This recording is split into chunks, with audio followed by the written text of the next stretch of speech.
So we are going to do a quick lesson for our literary essay. So on Monday, you guys were supposed to type your entire literary essay. And then yesterday, which was Tuesday, you were going to go and read the stories and cite evidence. So I noticed some of you haven't done that. So if you haven't done that yet and gone and found specific evidence, quotes in the story, actual pieces of the story that show your point, you need to do that because you need at least 2 to 3. That's the lowest amount of evidence. So you need to go back to the story and find parts, like if your character changed, you need to go find a piece of evidence that your character was one way in the beginning and then another way at the end. Maybe something they said, maybe they did. If yours is about theme, you need to go back and show something that had happened that shows that evidence of theme. So today we're going to be talking about beginnings and endings. And in literary essay, it's not quite like we've been doing an essay as strongly, right? We've been doing leads, something that's going to hook the reader, and then the thesis and the 3 main reasons. It's similar, but it's not as complicated. So yesterday and the day before, you did so much work. You typed all your flash drafts and you kind of looked at them and found evidence in the text for your flash drafts. So we're going to use our opinion writing checklist to kind of help us with the beginnings and the endings. So this is an opinion writing checklist. So we were using this in some of our essays. And so I made a claim about a topic or a text and tried to support my reasons. So your claim is your thesis statement. So your claim is your beginning where you're saying, I believe the theme is that friendship lasts everything or forever. Or I believe that loyal friends, I believe Fox is a loyal friend. Do you know, whatever, and that's not true, but whatever you're convincing the reader, that's your claim. So in your lead, you need to have that claim. And then the lead, or in the beginning, I wrote a few sentences to hook my reader, perhaps asking a question, explaining why the topic mattered, telling a surprising fact, or giving background information. And then I stated my claim. So in the beginning, you need to hook your reader and then state your claim. So we're going to go to the next slide. So I'm going to use this kind of as a sentence kind of starter, and you may be able to do that too in the book. And so I might say in the book, those shoes, and then written by, and I just have to move this, sorry guys, Cynthia Rylant, because that's who wrote that book. And the beginning kind of gives you like a little kind of snippet, like a summary of what's going on in the story. So it was about a boy who's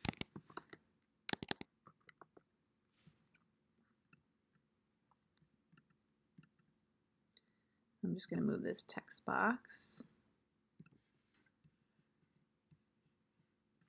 Family was poor, but he wanted brand new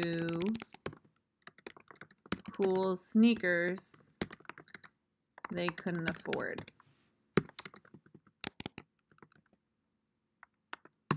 Period. Now this is my thesis or claim. This is my true whatever I'm trying to convince the reader. So I had told you yesterday with those shoes, I think that the theme of this story is generosity. I think generosity is shown by the main character in this book because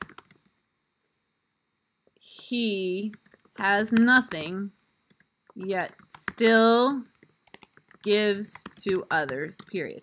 So that's my claim, all right?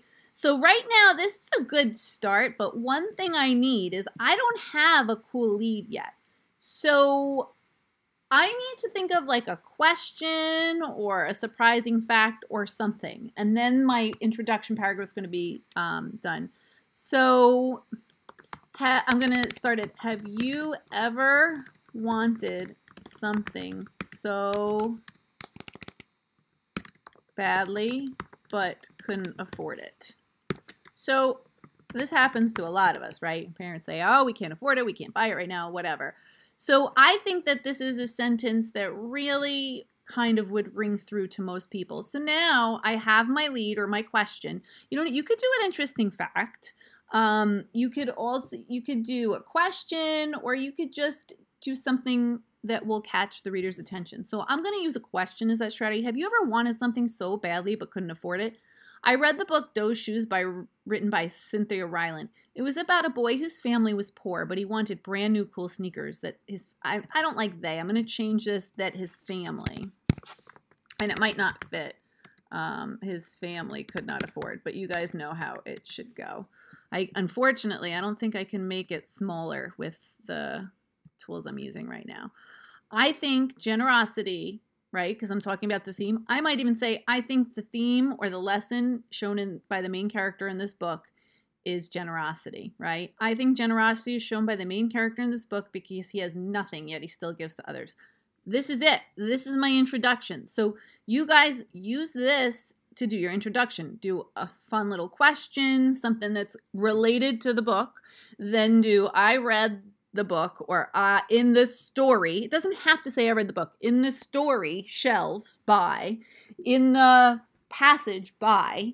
And then you're going to give a quick summary, and then you're going to say, I think, and that's where you're going to say your claim. So all of your guys, you have 2 parts of an assignment today. The first part is to do an intro, and the second part is to do an ending. So in 4th grade, our expectation is you wrote an ending for your piece, which you restated and reflected on your claim, perhaps suggesting an action or response based on what is written. What does that mean? So you restate your claim. So my claim was that the theme was generosity. So I'm going to restate that, and then I'm going to reflect on my claim. So I'm going to think about why generosity is important, and then maybe suggest why other people should be generous or why the character is. So these reasons prove that. So now I'm going to restate my claim. The main character shows immense. I'm going to start using interesting words. You know what? Let me create another text box. Shows immense generosity despite his family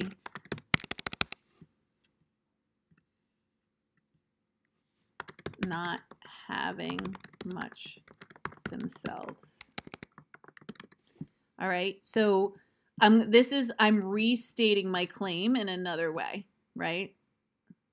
These reasons prove that this is my ending, right? I'm gonna, you know what? Let me write on the top of this for you, ending, so that you know, and maybe I'll go back and write on this one, introduction, intro, so that that you understand this is the way we should write an intro.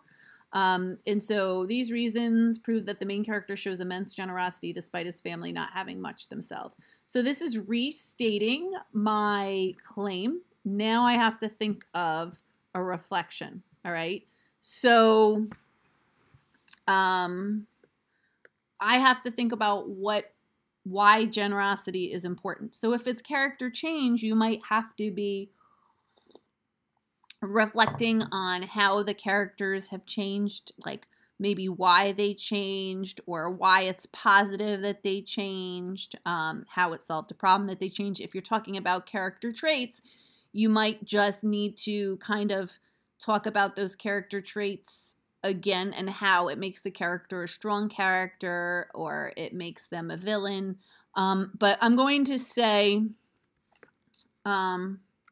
I truly think, I'm going to give my opinion, generosity is what helps us all get through in life. This story is a remarkable tale of giving even if you don't have. Okay. So I'm using some fancy words and I'm saying this story is remarkable. It's a great story saying how even if you don't have a lot, you should give. So here's my ending. Here's my beginning. So your assignment today is to do an ending and a beginning or an intro. Okay. So